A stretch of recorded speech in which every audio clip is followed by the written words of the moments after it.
together in this house. Like energy. you've got energy and happiness is what they were saying, and I'm like, you guys, you just made my whole life. I mean, that's all I could strive for. And you're high on your own supply. No happy pills needed. No happy pills. But you know what? I was thinking about it after they left. Like, why would I have more energy than the normal, you know, or another mom? I think it's because our job is so fun, first of all. Like, this job is not soul crushing. I feel like it just is so, I have so much fun. I do too, but here's the thing. You're tired. Afterwards, yes. Like you all get my best self, but sometimes I crash and burn when I get home. Here's part two, a lot of caffeine. Because that's what I said too. I was like, literally, I treated myself to an iced coffee at Dunkin'.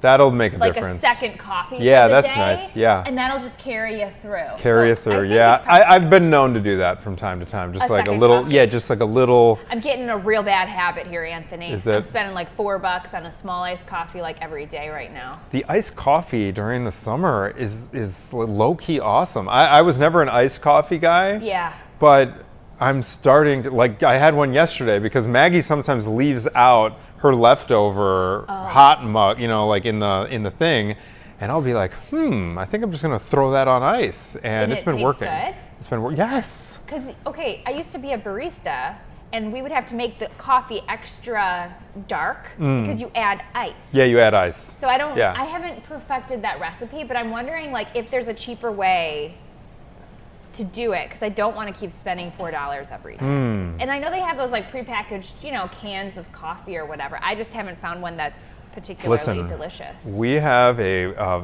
very upscale Keurig machine in our cafeteria here at Channel 32. Yes. If you want to save some money. I have seen that. I have seen and used that once or twice. I've got a legit Keurig in the weather center downstairs. Oh, it's the weather but Keurig. I also heard about a lot of mold that can gather in those items, so I don't know. You don't want to do a deep dive on on Keurig hygiene. I don't think there's an upside to doing that. Yeah, right. Sure. I really don't think there's an upside to doing that. All right, we got a jam-packed hour for Friday morning. At the bottom of the screen here. That's not what we're talking about yet, but we're getting there. That actually eases the transition to talk. Doesn't that sound like something from a zombie apocalypse or like a horror movie? Yeah, and I actually had an experience with not personally, but I lived in North Carolina, Charlotte, North Carolina, and at this whitewater rafting center years ago, someone contracted a brain-eating amoeba from that water and died. Yeah, no, it's super rare. But it is super deadly, super scary at the same time.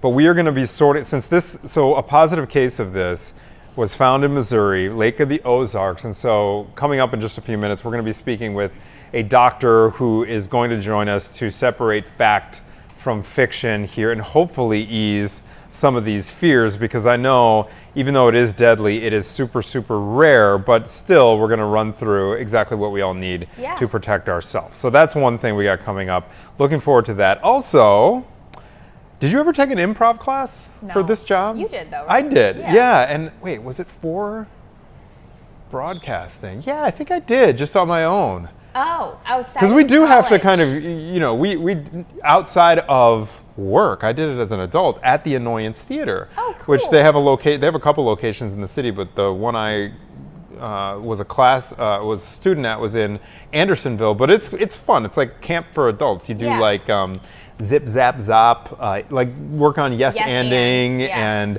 essentially coming up with little scenes and going for it. And one of the coolest things about it, and I actually think that it'd be fun for the Good Day Chicago team to take one together, is because everyone's there. Everyone is a total novice.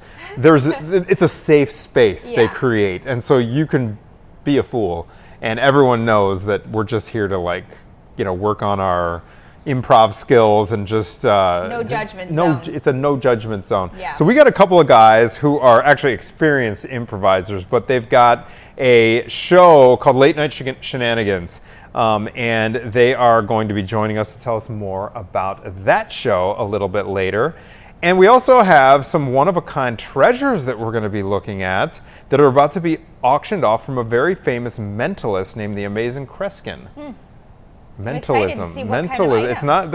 It's different. These mentalists are Do you know anything about mentalists? Like, hypnotize yes. you? They can like read minds. Read minds and hypnotize. Yeah. So we're talking about their items? Exactly. They're auctioning off their items? Yeah. So do we have Dr. Friccioni on the line?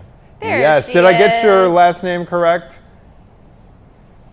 Uh-oh. Can't hear her. She can hear us, it sounds like, but we can't hear her just yet. Ooh, I think we got you.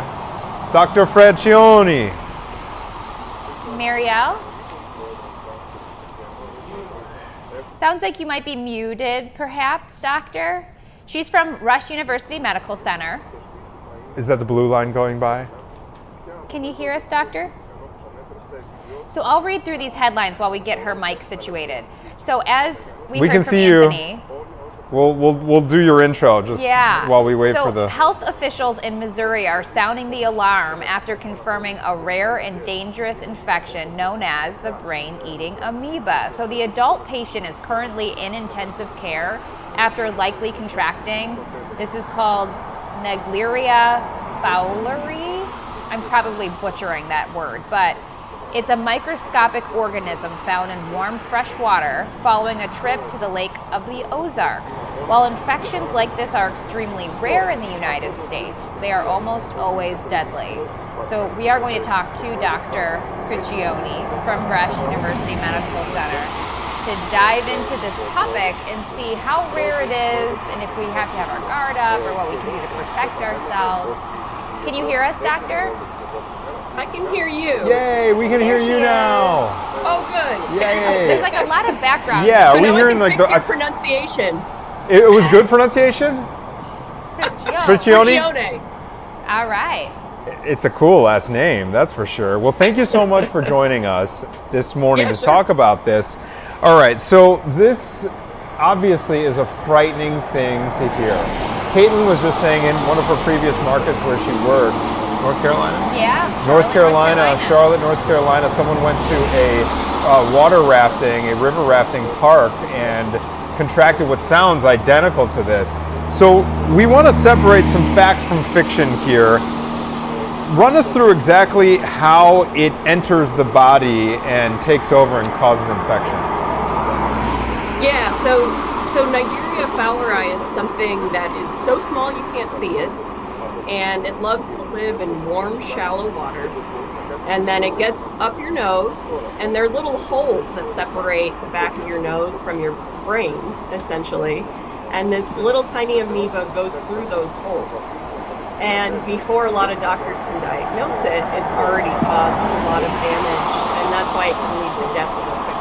We're going to pause for just a moment. Caitlin, are you hearing the same background noise I am? Yeah, Doctor, are you by a road right now? She's indoors. Guys, we are hearing what sounds like an outdoor mic. I'm sorry, Dr. Friccioni, if you can bear with us for a second. Sorry, Doctor. Like it's literally sounds like there's a mic that is open out on the street. Are you hearing this too? And so I can't hear Dr. Friccioni. And I'm guessing that the viewers at home can't either. Yeah, there is a mic open that is out on a roadway right now, and it is infiltrating the 10 a.m. hour. Okay, maybe we can just speak over it a little bit. Maybe we can speak a little bit louder. Okay, so we did hear how this thing apparently enters through these small holes in the back of the nose. It would seem with so many people swimming and water getting up their noses, it seems like this would be more common, but this is a super rare scenario for this thing to become deadly. Will you kind of run us through why? Yeah, so it was typically in the southern states, in the southern U.S. for a long time, because the water has to be really warm for a long period of time. So that's why you saw it in North Carolina probably. Now it seems like it's coming into the Midwest because the weather's warmer, and so our water is getting warmer, and the amoeba can live in those places now in the Midwest. So it's very rare because you have to get the shallow mud in the water picked up, and then you have to come into contact with it, and then it has to enter. And so there's a lot of rare things that have to happen in order for the infection to happen. But that being said, if you put nose clips on before you're in lakes or rivers, or even when you're diving, which is the most likely time for it to get in, you're holding your nose while you're diving, that helps a ton to reduce your risk. So I have a question. We're talking about fresh water. So is there any way, if perhaps someone goes swimming in a pool, it's fixed. It's fixed. We can hear you now. Oh, great. If someone goes swimming in a pool and perhaps the chlorine levels aren't correct or the water levels are off, can a brain-eating amoeba somehow live in a pool? It's very, very rare for that to happen. It's happened maybe once or twice in the history of us following this. But yeah, the chlorine levels would have to be really, really low. And it's usually splash pads. The one or two times we've seen it have been splash pads, not big pools. Oh, no way. That's something I wouldn't consider. All right, so there are going to be some people who hear the first part of this interview and think, okay, from now on, my standard operating procedure is to wear a nose clip or nose plugs because I want to eliminate the risk of this entirely. Do you recommend doing that? If you're swimming in lakes or rivers, and it's warm, it's the middle of summer, I think it's not a bad idea. This is really rare, but it's really hard to diagnose. And so we can't get in the middle of that where you get it. And then when you get really sick with headache, fever, stiff neck, it's really hard to treat once it's in there. So for peace of mind, nose clips aren't a bad idea. They're not very stylish, but it's not a bad idea. So as a parent, if one of our children goes swimming and then they start getting, as you mentioned, fever, headache, stiff neck, when should we go to the doctor or the emergency room? What would kind of tip us off to, that could have been perhaps a brain-eating amoeba? And then even if we do get to the doctor, what is the testing like to find out? Yeah. So common things are common, right? 99 times out of 100, that's going to be a virus, and the kid's going to be fine. But if it's something that's getting worse very quickly, so we're talking a headache, the kid's getting really confused all of a sudden, you need to go see a doctor. It could be other things like dehydration, but either way, if they're getting sick really quickly, vomiting, not understanding who you are, they need to see someone. And then you have to tell the doctor, we recently went swimming in a lake or a river, and that helps the doctor to think, it's the middle of summer, that has to be on my list for things to check. Wow. Okay, so statistically speaking, will you put this in perspective for us? Because I want to know, because speaking realistically, people are not going to just all of a sudden read it, because these stories have popped up over the years, read this particular one and then nose clips are all of a sudden ubiquitous like goggles or swim caps, okay? You're not going to see that. So statistically speaking, is this like a lightning strike? Would wearing a nose clip all the time be the equivalent of not going outside because you're scared of being hit by lightning? I like that. It really depends on your interpretation of risk. So there's only been 167 cases since 1964. Oh, wow. So it's very, very rare. But the thing that always worries me as a parent also is that if you can do anything to take away the risk of something that has a very high risk of death, then I do it. Because there's so many things that we can't prevent. And so maybe let's prevent this one thing that leads to death really quickly. But that being said, there's less than 10 cases a year in the US. It's a very rare occurrence. Are these brain-eating amoebas in the water at all times and they just happen to every once in a while get to the brain, or are they just not common at all? It's in the summertime. So it's when the water temperatures get really warm that they're able to reproduce enough that there's enough there to get to you. So they are always otherwise there. Yeah, so in cold weather they're not going to be around. In the winter time or in the peak summer, in this most dangerous time, as you pointed out, are they all over, like in all lakes, or is that just kind of a mystery? They're definitely not in all lakes, but if there could be soil, and people aren't jumping in the lakes all the time, so they're kind of just living in the soil under the water. But if it's a very active lake, like Lake of the Ozarks, and the soil is getting churned up a lot, then it's possible there could be more in the water. Wow. Wow. So these are microscopic organisms that just live. I wonder, are these things that like fish eat? I know we're getting into the weeds here, but these are just questions that you probably don't. We should probably talk to an expert about brain-eating amoebas, but just like the life cycle, why are they even in there? And are there different kinds? Is it just this one specific kind that can affect a human? Sure. I would say the best resource for people to look at is the CDC website about this, because they talk about the entire life cycle. But a lot of times with amoebas, it's something that animals poop out. And so then that poop gets into the soil and they start to reproduce there.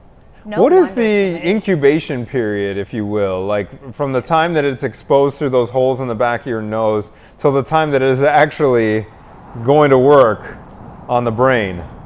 It's a very short period of time. It can be anywhere from 1 to 18 days.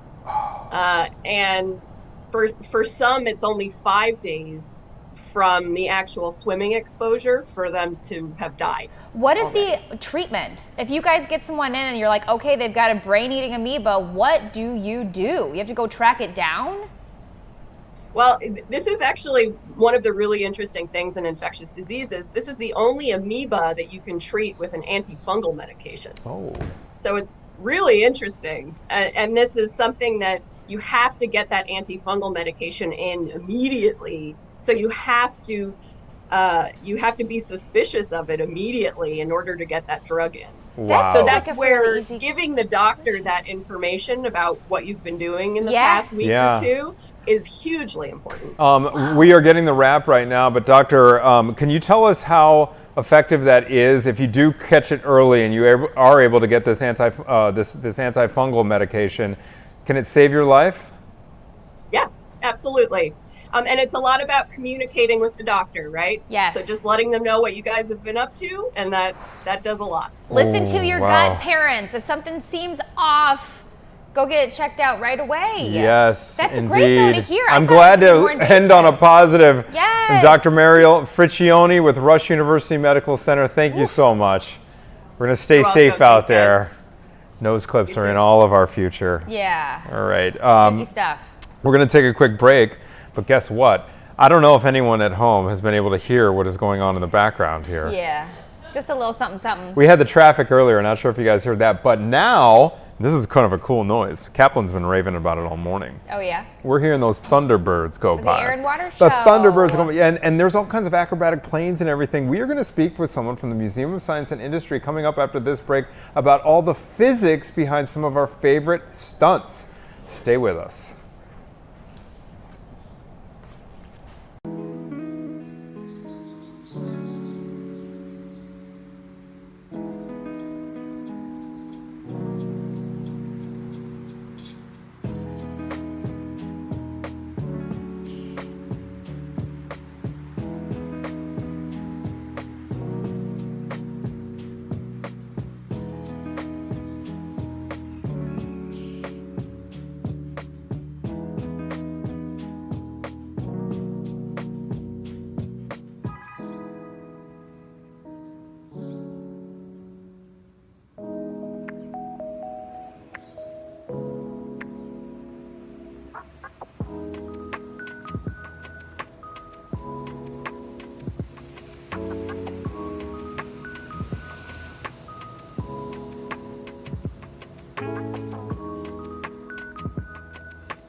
All right, 1022, welcome back. So the Chicago Air and Water Show is one of the city's most exciting summer events, drawing huge crowds to watch amazing stunts in the sky and on the lake. But behind the thrilling performances is a lot of fascinating science and engineering that makes it possible. So to help us understand the technology and physics involved, which you can just imagine the questions that are about to come out, we're joined by John Llewellyn. He's the senior exhibit, not specialist, what are you? Strategist at the Museum of Science and Industry. Good morning. Thanks for coming in. I know you're probably slammed right now. We are pretty slammed right now. We're doing all kinds of exhibit work, but we're most excited about our transportation gallery, all of our aircraft, and how that relates to the Chicago Air and Water Show. I loved visiting MSI as a kid and going through all the it's like a old United Boeing, right? Yeah, we've got a Boeing United Boeing 727 hanging from our balcony that you can walk through. You can look at the inside, how it works, all of the inner workings, and it's restored back to its original 1964 style because it was one of the first mass market airliners. It blew my mind as a kid to go through there. You got to take the kids there, kiddos. and all the cool stuff hanging from the ceiling there, all the old planes and jets. We have a lot of fun interpreting that stuff. We've got a couple old warbirds in there for you air show fans. We've got a Spitfire and a Stuka from World War II. Whoa. We've got a Curtiss JN-4D Jenny, which was one of the first airmail and barnstorming and air show planes. And we've got a Boeing 40B, another biplane from the 1920s. All kinds of really interesting stuff. So do you know the ins and outs of all these different aircraft? I know a little bit about them, yeah. Yeah. What excites you most about the Air and Water Show from a physics standpoint? From a physics standpoint, it still kind of boggles my mind how these aircraft actually work, how they stay in the sky, how they stay together, how they do their amazing tricks. There's a lot of aerobatic flying and a lot of forces at play up there. And I've seen quite a few air shows. I've never gotten to ride along, but that's probably okay. You know, that would be a little rough. But all of the G-forces, the lift, the aerodynamics, the engineering, the material science, even the chemistry that goes into the fuels that propel these aircraft is really fascinating stuff. Do you find that the pilots of these beautiful planes, do they find it, do you want me to switch? Okay. Oh no, is my mic not working? Sorry, let's turn this guy on. All right. Do you find that the pilots that come in town for these events, do they come and see your displays as well? I don't have any particular recollection of any of them coming this year. I would welcome all pilots and everyone involved with the Air and Water Show, especially the spectators, to come on down and check us out at the Griffin MSI. We've got a lot of aircraft, planes, trains, automobiles, genetics, X-ray photography, tornadoes, all kinds of stuff. And an unbelievable train set as well, I might add. Wow. I love that one too. John, we're listening to the Thunderbirds go by over the loop right now. It always amazes me, not only how fast they go, but how fast they can go and fly in formation. What is can you give us one or two factoids that we, the lay public, doesn't know about what it takes to stay in formation like that and to fly that precisely, that quickly? Well, a lot of it is skill and lots of practice. There's no automation in any of those stunts. The pilots all work together over a period of years. They've got thousands of hours in the cockpit. So they're all top-notch pilots individually, but then they work together and drill together and train together on how to keep everybody right on your wing and keep all of those arrangements and those formations spectacularly efficient like they are. Since you've seen these planes, I can only imagine just driving a vehicle, how easy it is to turn one way or another. Are those ones a little bit more difficult to adjust? Because I could imagine if you're trying to stay in formation and not get too close to anybody, you can't, you know, a hair turn isn't going to make a big difference, or is it? That's a good question. I've not driven an F-16 lately, but we'll have to ask an actual pilot. But there's, like I said, there's a lot of skill and a lot of training involved there.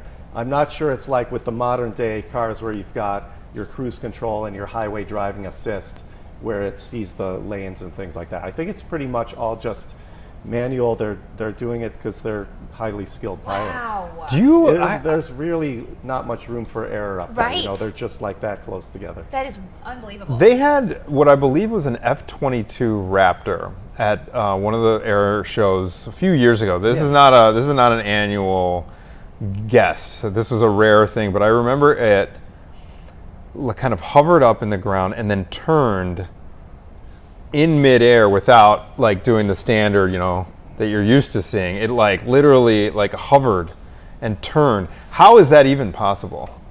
Well, that technology is called VTOL, vertical takeoff and landing. So certain new generation, 5th generation fighters will have that technology built in. So the jet propulsion can be directed to different vectors. So when it wants to take off straight from the ground, it points the jet wash straight down, so it can basically hover up, if you will, or take off from a very short runway, for example. So they can direct that thrust just using basically the vents on the ends of the jet. So they can use that to all kinds of different advantages, like in an air show, going straight up and then going forward in a moment's notice. Wow. It's not Looks like a our old spaceship. It's not like our old 727 where it took a good 3,500 feet on a runway to really take off. So I'm reading here that barnstorming planes doing tricks are becoming popular. What is this might be a silly question. What is a barnstorming plane? Barnstorming was a trend that was exemplified like 100 years ago during the first air shows. So one of Okay. our artifacts that we have at the Griffin Museum of Science and Industry is the Curtiss Jenny, which was famous because it's on a postage stamp as well, going upside down. So it's this biplane, double winger, old-fashioned airplane from the teens and 20s. So after World War I, there were a lot of veteran pilots who were, you know, well-trained, had airplanes, but they didn't have a war to fight anymore. So they decided to start barnstorming around the country. So they'd go from town to town and do tricks. This was a lot of people's first experience of ever seeing an airplane in flight all around the country. No Oh, wow. So way. they would land in some farmer's field and take off, give people rides for a nickel or 50 cents or whatever, and do crazy things. They would do loops, rolls. They had wing walkers, actual No way. performers, stunt Wow. performers who would climb out of the cockpit when the plane's in the air, and then they'd walk on the wing. They'd hang on with one hand. They could play tennis from one plane to another. Mid-flight? Yeah, Mid-flight? mid-flight. They did really. What are the physics there? You hit a tennis ball and it's just part of the don't local know what atmosphere of the plane? Just hit it really hard and close. You think you hit a tennis ball from one wing to the other, the ball would end up You way have to behind. account for a lot of forces there. I'm not sure how long their volleys were, Yeah. or how long their Wow. careers were. Yeah. Right. Or But yeah, not. otherwise these planes would just be collecting dust between wars. No, this is. Have you ever seen the Oracle plane in action? I've live? seen it on video. Oh Yeah. my gosh! So I don't know if that's a biplane, but it can do anything. I mean, literally, it could do. It looks like it's tying itself in a knot. You mentioned the fuel that it takes to kind of operate some of this force. What can you tell us more about that? The fuel and the forces, like, so the fuel, you know, it depends on what kind of plane and what kind of engine you've got, whether it's a propeller biplane or a turbojet, different kinds of fuel based on their energy density and all the performance characteristics of operating that engine. So each one has its own type of fuel. But the physics are kind of similar between an old-fashioned Curtiss Jenny and an F-35. You know, the performance is different, but you're still dealing with lift, you're dealing with the mass or weight of the plane, you're dealing with the thrust that propels it through the air, and then you're dealing with drag, which is the wind blowing against it that's trying to slow it down. So all those forces, the pilot and the engineer manage all of these different forces to help the plane do what it wants to do. So for example, the Oracle plane, that's a high performance propeller driven plane. So that's a really good connection, because high performance isn't just dedicated to these high-tech jet fighters. You know, you can take a sports plane that runs on a propeller and do just as impressive things. Not quite as at the Mach 3 Yeah. speeds, Yeah. but you can have a lot of fun with anything that's got wings. Okay, John, speaking of fun with anything that has wings, this is going to be a silly question again, but just where my brain goes. Commercial airlines, can these planes, what would happen if the wind got that plane on its side? Could it flip over? would it be able to flip over? Just if you're in the airplane, you're like, well, what would happen if we hit some crazy turbulence and this plane goes literally sideways? What could possibly go wrong?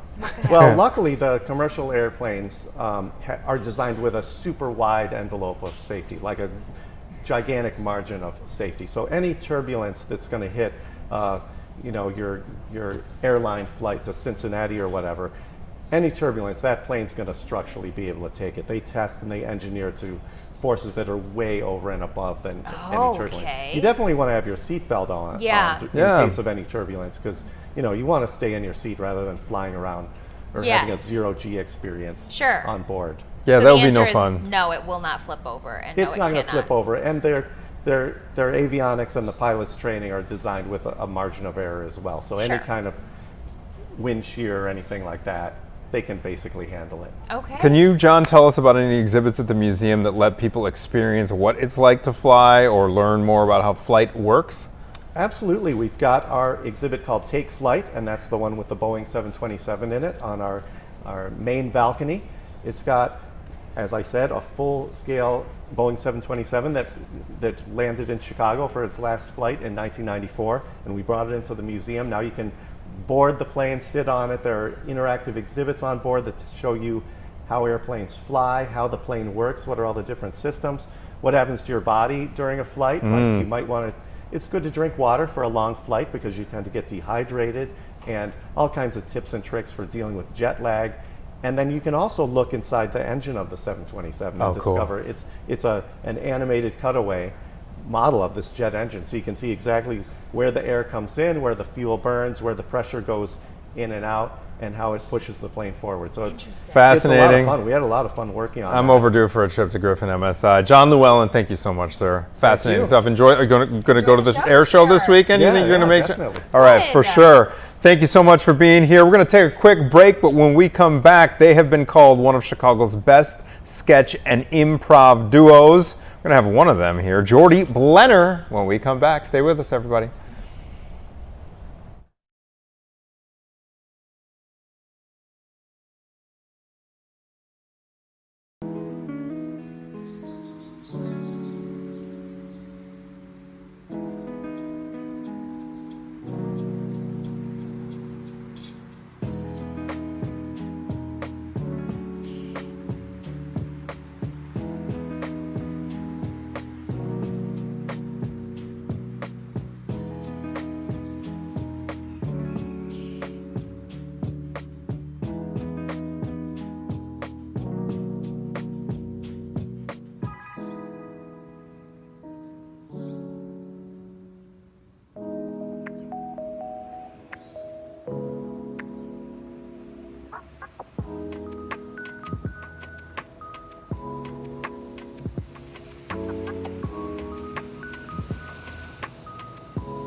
Let's get more coffee, shall we? Maybe this will give us some energy. This guy is full of it.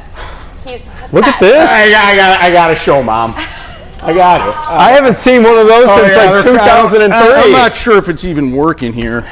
You got it. All right. This is Jordy Blenner, by the way. Yes, they've been called one of Chicago's best sketch and improv duos, but we've got one of the two. And now they're back at the Annoyance Theater with a brand new show that's weird, hilarious, and unexpectedly heartfelt. Oh, unexpectedly heartfelt. Full moon, half The full brains. range of emotions. All over, Yes. all over. So yeah. Ryan apologizes he couldn't be here, like I was saying before. Yes. He's Penelope's emergency contact, the dolphin, The dolphin. Shed Aquarium with all the planes flying around. Yeah. She needed some hugs. So needed he's some hugs. there. He He had to go taking care of tend to her. that. Yeah, we're animal people. You guys are animal people. Yes. You guys. So tell us first of all about Late Night Shenanigans. Yeah. Your group. How big is it, and how long have you guys been performing? Yeah. What's So- the glue that's kept Yeah. them together all these We've years? been together for since 2016. Went to high school together. We are a sketch and improv group, so we performed all over Chicago, New York City. We were voted in past years for Best of Chicago through the Chicago Reader for Best Sketch / Improv Troupe. Sweet. So yeah, we like to have fun. We're moving and grooving, and we're looking forward to Full Moon, Half Brains. Yeah. Together since high school. Oh yeah. What yeah. high school? Small private school out in the suburbs, North Shore Country Day. Okay. North Shore Country Day. Yeah. Oh, all right. I live in Wilmette. White. We're the purple and the white. Oh wow. Yes. I live like 3 blocks from there. Oh, okay. No. All Yeah, right. you know Homer's Yeah. ice cream. Yeah, Homer's. Yeah. Yeah. I go there once in a while. Yes, Not too often, but yes. Yeah. Man, there were funny kids at North Shore Country Day. We Yeah. always used to make fun of you guys. Oh, And don't you're- blame me. Yeah, we're a fun, makeable school. Yeah, we're a make funnable school. And I don't blame you. I don't blame them. So it's all right. Okay, so you guys have puppets yelling, lots of crazy moments, obviously. Yeah. What is your favorite part about performing? Do you do the puppets? Well, we both kind of. The puppet is in one sketch, so it's like a cumulative amount of sketches that Yeah. go through the show. So it's not like a play or a musical or anything where it's like Oh. a whole story throughout the whole thing. Uh-huh. It's like little breaks in different sketches. So one sketch has puppet or a puppet. What is yeah. your favorite one that you've done so far? What sketch? Oh, ever or this? Ever, oh, ever. Oh, we wow. we have my favorite was probably we did a Girl Scout scene. Yeah. That was fun. So we were Girl Scouts selling Girl Scout cookies. Did the audience give you that scenario, or how did that come up? That one we just wrote in Brian's parents' basement. Where all good ideas are yeah, born. Exactly right. So we did that, and then but we get audience interaction all the time. You know, Yeah. we ask for suggestions. We go out into the audience, try to get dates. You know, it's fun. It's a good Try time. to get dates. Yeah. I love that. So I love that too. So these ideas, they come organically from the audience itself, and you guys so use that as the seed and then just go nuts after Yeah, that? some of them we do. So not all of them. Some are scripted or that we go off and kind of improvise within the scene. But there's 2 or 3 sketches that we go where it's like a skeleton, and then we go out to the audience and we improvise from there. Oh my so, gosh. but then we also go out to like Logan Square Improv. And we perform there all the time, which is improv. We perform at I.O. with improv, and then Annoyance has open stages where you can do improv as well. So let's talk about this particular show. So Yeah. Late Yeah. Night Shenanigans. What makes this one different than ones you've done in the past? So it's all new sketches. We never really do like each run. We have about like 3 or 4 weeks. So this run is all new sketches. So this one we kind of dip a little bit more into a little bit of social commentary, just about what we think is funny and goofy in society, instead of just and then put weird goofy characters in those situations. I love it. Yeah. What has changed about you've been together since 2016? Yeah. I know TJ and Dave. You know TJ Oh and yeah, Dave? they're great. They're so great. Yeah, they're the best. And Yeah, then and part of it is they've been performing together for so long. These guys are unbelievable. Like I've seen a couple of them a couple of times, and they go for like an hour. And it's just the Yeah. 2 of them. Yeah. But like that experience, I think they're like in each other's brains. Yeah. How have you guys changed and evolved over the last what would it be 9 years? Yeah. Well, I mean, since we went to high school together, we're friends for a very long time. We've always kind of just had that symbiotic mind going. But no, we've grown, and the more and more we perform, we know our ticks. We know where we're going with things. Sometimes we zig, sometimes we zag, but we always can kind of like come back together. And we've performed so many different sketches, so many different times where you're thinking to yourself, it's like, oh, I can see him going this way, and that's kind of where you go. So we set each other up, a little bump set and spikes. Yeah, so it's there you like, go. We know when one's going to hit the joke and when the other one, and how we can set each other up. Okay, so I'm reading here that you both have full-time jobs. Yeah, full timers. Wild. So you are a building manager and, or are you an attorney? No, that's Ryan. I'm not Ryan's smart the enough. attorney. No, look at these suspenders. Though, don't say it. You're the Attorney at all. Yeah. Okay, so how do you balance Your Honor, I have. Your Honor. Right. How do you balance that? I want Is the this truth. something you want to be full-time? Oh yeah, that's always fun. But yeah, luckily we're in positions where we're able to pursue this as well, which is awesome, and we're lucky to have. So Yeah, it's a balancing act. You know, it's kind of two jobs if you think about it. You know, you're working during the day, yeah, it paying is the two bills, jobs. and then Yeah. going around at night, jumping around theaters, and having drinks with This friends. is your side hustle. Yeah. Do you guys do any? Just gonna ask a couple behind the scenes questions here. Like, Yeah, go all right, for you it. see like. I'm Before all ears. I'm basketball, all ears. yeah. You see, like before a basketball game, they go up. They take they free practice, throws. They do yeah. a little shoot around. Do you guys have like a routine beforehand, like a warm up thing, or just to get into character? Anything? Any rituals that you guys do to like make sure you're like this? Yeah. It depends. If we drive to the theater together, we'll start goofing off in the car and kind of just riffing. If we just show up at the theater, we might say, little phrases that we say. Stage is your toilet, or the stage is your toilet. Leave your mark. We'll do a little phrase, and then we'll kiss the lucky freckle, and then we'll get ready. Do a little handshake, and then we're. Then you're in. rock You're and off roll. to the Yeah, races, man. Have you guys had any friction? Like, how do you continue to do this year after year together after going to school with each other? Yeah. I mean, our friendships are like intertwined. I'm friends with his family. He's friends with my family. And no matter what, you're going to bump heads in any relationship, no matter what. That's my relationship advice, and especially working together for so long. But in the end, we know we're looking out for each other, and we want the best for each other. So even if we bump heads, we'll keep going. I love it. How about the writing process? How does that usually play out for you guys? So it depends. Sometimes we'll go and we're like, I have this idea, let's go improvise it. And we improvise the idea, and then afterwards we're like, I like this part of the improvisation, this part, and then we write the sketch out of that. Other times we say, I have this idea, what do you think? He goes, yeah, run with it as legs. And then we write it, and then we come back together, we read it to each other. We also have an awesome director, Jason Brooks, and we perform it in front of him. He gives the ideas back and feedback. So that's kind of how it is. Okay, so you're talking about comedy on stage, but what if there's someone watching who wants to perhaps hire you for their event or their company? Because I know a lot of comedians do that work too. Do you guys offer that service? Oh yeah, definitely. We've done hospitals before for some doctors. That was always fun. They gave us Panera Bread, which was that's great. Yeah, and a turkey sandwich. We've done a couple other corporate things for like buildings that have they say, we're the building management says, we're having a happy hour, but we're having comedians come, so we go do that. We were flying out to New York to do some stuff too. So yeah, we're more than happy to stop by and put on some laughs for you. That's really cool. Yeah. I feel like, so I was telling Caitlin before you came on that I actually took a class, this is way back, but at the Annoyance. It was just me and a bunch of other beginners. We're just like pro, or professionals in other categories that want to do something fun. Is there anything that you could say to folks who are maybe entertaining the idea of giving this a try, but might be a little on the scared side? No.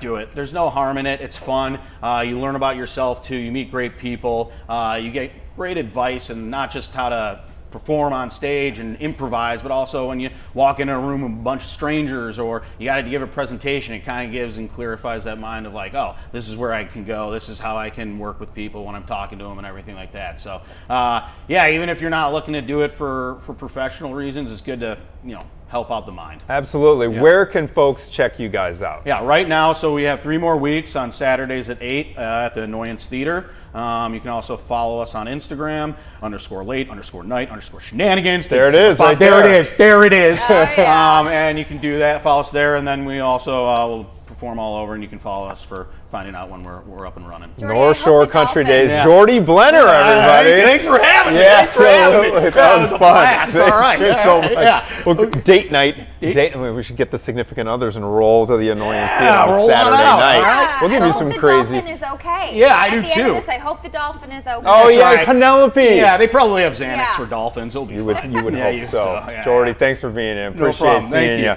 All right, so when we come back, we are going to have another fascinating look into an exciting auction that is happening right here in Chicago, and it's all about the Amazing Kreskin. This is a legendary mentalist who spent decades and decades leaving audiences speechless. That is when we come back. Stay with us.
All right, welcome back, 10:49. So next we're diving into an exciting auction happening right here in Chicago, all about the Amazing Kreskin, a legendary mentalist who spent decades leaving audiences speechless with his mind-reading tricks. To give us a sneak peek at his stage wardrobe, movie memorabilia, and unique collectibles before the live bidding starts tomorrow at 10 a.m. is Gabe Fahuri. He's the president of Potter and Potter Auctions. Thank you, Fahuri. Anthony. Yes, Gabe, Yeah. nice to meet you too. Do you guys know anything about Creskin? Okay, we Give it don't. to You us. got to give us the whole rundown. So, Okay, run us through who this man was. He spanned the decades, right? I'm not going to ask you both your ages, but to anybody 35. 46. so neither of you probably saw him 88 times on Johnny Carson, No. on David Letterman, 100 times on with Regis, predicting a presidential election with Jimmy Fallon on The Tonight Show. Oh. This was a guy who from, I'm going to say, 1970 to the year 2000 was doing hundreds of personal appearances on television shows. Every year, I brought in some memorabilia that captures his own television program that he did for 5 seasons up in Canada. Nice. He worked with Milton Bradley on a board game, Creskin's ESP. That's the record that goes with the board game. Okay. Sold 1 million of them. What's in the box? What's So in the box? What's in the box? box? What's in the box? That's a different movie. Maybe you've seen that one. That's his briefcase. So I think one of the most, pardon the phrase, one of the most amazing things about Creskin is he traveled the world with a show that could fill, multi-thousand seat venues with no more props than would fit into a briefcase. Wow. Can Will we you, open it? real quick, Gabe, tell us a little more history lesson here. What the difference is between a magician and a mentalist? Some people would say there's no difference. Okay. And some people would say that a mentalist, and I think Creskin would have agreed, is somebody who's reading your mind, who is not working with props. So, that's the point I was going to make, is that you go see a show at the theater in Rosemont, and David Copperfield comes to town. He's got a stage full of props. He's got assistants. Right. Kreskin goes on a plane with his briefcase, and he's performing acts of hypnosis, or what he called suggestion. He's reading your mind. He might be able to tell you an answer to a question that you've written down and sealed in an envelope. He's basically working with your mind and his, and without any sort of fancy apparatus. What's in here? So I brought a few things that show kind of the breadth of his career, and so this is one of I think in one lot in the auction we have 20 of his scrapbooks. He had hired a clipping service, and I'm not sure if they can see this on the camera, but this is one of 20 showing personal appearances. This is the photographic one, but basically making headlines. That's his own television program. And so one lot in the sale, it is a shelf full of this guy's career, this guy's legacy, and all of the things that he did in the world of entertainment. I'm guessing it's this right here, but what item is expected to fetch the most money or interest? There's a lot of interest in the briefcase that's made out of solid rosewood. It has his name engraved on a plaque on the front, but the things that I didn't bring that I think are the most interesting are his diaries showing his time as a kid, imagining his stardom many years later. And it's never been published. Never been published. There's a documentary film crew working on a story about Creskin's life right now. I don't know if you know that John Malkovich played him in a movie about his life called The Great Buck Howard. So we have Creskin scripts from the film. I think Colin Hanks was also in the movie as the road manager. So we have Creskin's diaries spanning decades.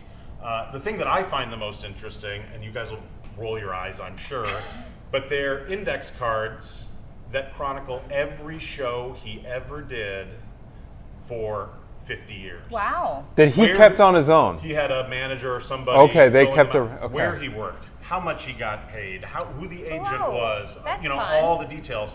And it is file after file after file after file. My question is, how did you guys get this stuff? You said you're his manager maybe, but does he have family? So his family consigned his library and all of his personal effects to our auction. So we've sold many things for celebrities and famous people. the Wachowskis, who made The Matrix, Yes. when they closed their office here in Chicago, we sold props from the movie. So how does that work? Just out of curiosity. So they sell it to you, and then you guys sell it? No, they consign it to us, right? So we sign a contract and we get a percentage. Oh, okay. So that's how an auction works. What do we have here? So I yeah. just brought, some of the art that is in the sale. So that's one oil painting of Creskin as a slightly older man that I thought was kind of representative of how he looked the last few decades of his life. Yeah. In front there, that's a relatively famous piece of art there on the cover of the auction catalog. If you could hand that to me. Sure, right give here. People a sense. Tomorrow we are selling hundreds of items in the auction. Wow. So it's not just what you're seeing here, his whole library with. Yeah. Well, so where is the auction happening? It's a live auction, right? It's a live auction and an online auction for all the people who are too lazy to get out of bed. Right. Yeah. And it's happening at our gallery at Cicero and Belmont at Potter & Potter Auctions, 5001 West Belmont, or you log on to our website, potterauctions.com, and you can watch me get up there. Are you going to be doing the whole like give it a 5 and a 5 and a 5 and a 10 and then 10? And do I hear? Are you going to do that thing? There's a licensing requirement to become an auctioneer, so you guys are going to need a little more training, I think. But you're licensed. You're doing it. I am licensed. How do you get licensed? Do you have to practice? No, it's not about the speech. It's about Don't you the have to go- rules. It's yeah. about the money. It's about Got it. Okay. So who do you? Sorry, Kate. No, you go ahead. No, you go ahead. No. All right. So who do you expect to attend this? Like, are they like super fans? Are they other collectors? It'll be a cross section. So it'll be people who knew Creskin. It'll be people who are collectors. Maybe somebody who's interested in comic strips will bid on. I also brought to show these kind of how he was a part of the sort of the cultural milieu, if you will. So that's a strip drawn by Johnny Hart, and there's a Nancy strip featuring Creskin in the comic strips that would have been in a daily newspaper. Maybe somebody's a fan and they want, his briefcase. Yeah. Maybe they collect books and they want something on hypnosis that Creskin owned. We're selling his whole hypnosis library. Whoa. 500 books in one lot. Fun. So what is this his book, the Houdini book? So we also have things from other collectors in the auction. So the first half is Creskin stuff, and then we added some other magic and mentalism related items, posters and autographs and photographs and things. And everybody knows the most famous magician who ever lived, Harry Houdini. So I brought two very special Houdini items that are in the auction tomorrow. Ooh, let's hear about them. Is this his? Was this his? This is signed by Houdini to another famous magician. Wow. So that's a portrait of Houdini taken near the end of his life. He died on Halloween in 1926. No way. And so that's an autograph photo, and autograph and Houdini collectors will... They'll go nuts over that thing. So don't touch that. Don't touch that. So that's probably $3,000 to $5,000. Okay. Now there are things in the auction that'll sell for $50, $100, $200, but we would expect that to sell. What do you think that the card catalog that you mentioned? What could that conceivably go for? So everything has an estimate. Oh, okay. In the catalog. Yeah. There's the it's a beautiful diary. catalog, by the way. Thank you. That is really impressive. On the show archive, I have 2,000 to 4,000. 2,000 to 4,000 as a starting. Starts at half of the. So okay. That's the range. That's the range of where it could end up. Correct. Okay, got it. I want to know. Juicy question. Yeah. What's the most expensive thing that you've ever auctioned off? It's also a Houdini-related item. So we specialize in magic memorabilia. Okay. And we had a prop used in his final tour in 1926, and it brought $324,000. What was the prop? What was the prop? It's a beautiful sort of filigreed table, and a giant rose bush appears on top of the table. It's full of this wonderful mechanism, and there were only two, and it's Who bought it? A museum? Somebody who doesn't want you to know his name. That's classified. You are kidding me. He could tell you, but then he'd have to kill you. Oh. Yeah, it would be. It's a bad. I don't want to be killed. So Caitlin could be the saw in half. You know what I mean? Sure. Sure. Wow, this is so fun. That's Do you cool, have an Instagram Gabe. page that you guys display all of your items? We have Instagram showing videos. We have automatons in the auction. We've got clips of Creskin on TV. We've got, of course, a Facebook page. And you can watch a live video stream at potterauctions.com tomorrow. even if you don't want to participate in the auction, you can watch. Tune in, get some Wait, popcorn. how does that work? Is it if it's like who's raising their hand? So like online, you can just be like, I want that, or I just don't know. sign up for an account, and you just click the button, and How much you can want? spend your kid's college education in about 20 minutes. And don't There let you your kid have go, your phone while you're looking at 324 that. grand. That could be bad. Yeah.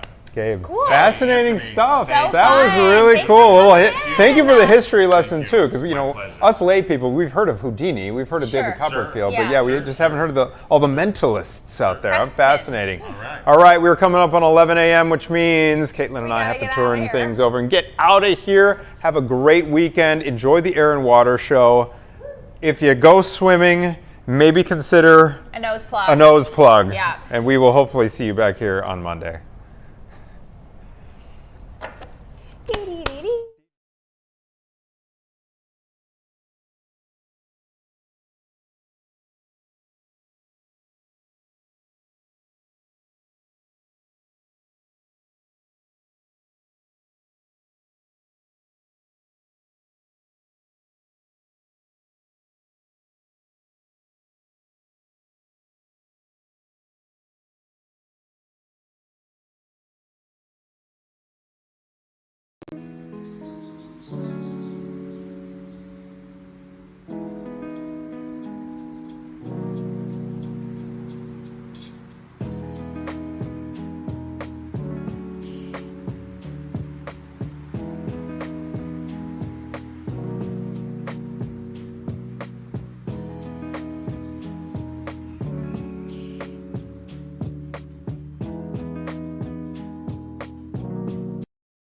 On this Friday edition of Good Day Chicago, tune in to Fox Logo to watch Chicago Now, which starts right now.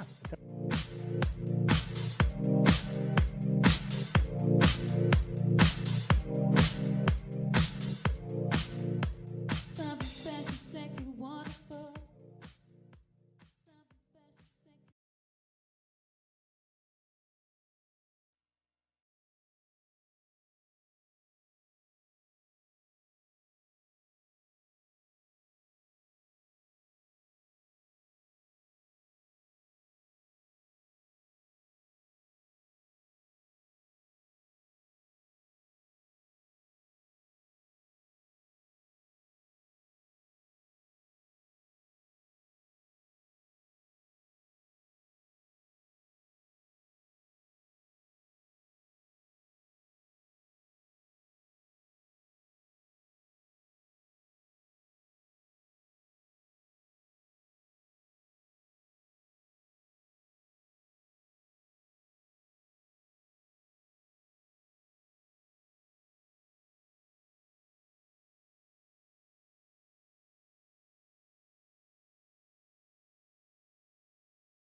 Don't know how you do it.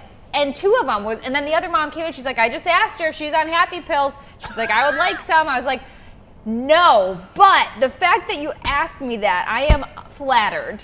That is, so they basically gave you you have your S together in this house. Like energy. you've got energy and happiness is what they were saying. And I'm like, you guys, you just made my whole life. I mean, that's all I could strive for. And you're high on your own supply. No happy pills needed. No happy pills. But you know what? I was thinking about it after they left. Like, why would I have more energy than the normal, or another mom? I think it's because our job is so fun, first of all. Like, this job is not soul crushing. I feel like it just is so, I And have the schedule, so much fun. I do too, but here's the thing. You're tired. Afterwards, yes. Like you all get my best self, but sometimes I crash and I get burn it. when I get home. Here's part 2, a lot of caffeine. Because that's what I said too. I was like, literally, I treated myself to a nice coffee at Dunkin'. That'll make a Like difference. a second coffee Yeah, for the that's day, nice. Yeah. And that'll just carry you through. Carry you So I through. think Yeah, it's probably- I've been known to do that from time to time. Just A like a second little, coffee? yeah, just like a little. I'm getting a real bad habit here, Anthony. Is I'm it? spending like $4 on a small iced coffee like every day right now. The iced coffee during the summer is low key awesome. I was never an iced coffee guy. Yeah. But I'm starting to, like, I had one yesterday because Maggie sometimes leaves out her leftover hot mug, you know, like in the thing, and I'll be like, I think I'm just gonna throw that on ice, and it's it been tastes working. good? It's been working. Yes. Because, okay, I used to be a barista, and we would have to make the coffee extra dark because you add ice. Yeah, you add ice. So I don't, Yeah. I haven't perfected that recipe, but I'm wondering like if there's a cheaper way to do it because I don't want to keep spending $4 every day. And I know they have those like prepackaged, you know, cans of coffee or whatever. I just haven't found one that's particularly Listen, delicious. we have a very upscale Keurig machine in our cafeteria here at Channel 32. Yes. If you want to save some I money, have seen that.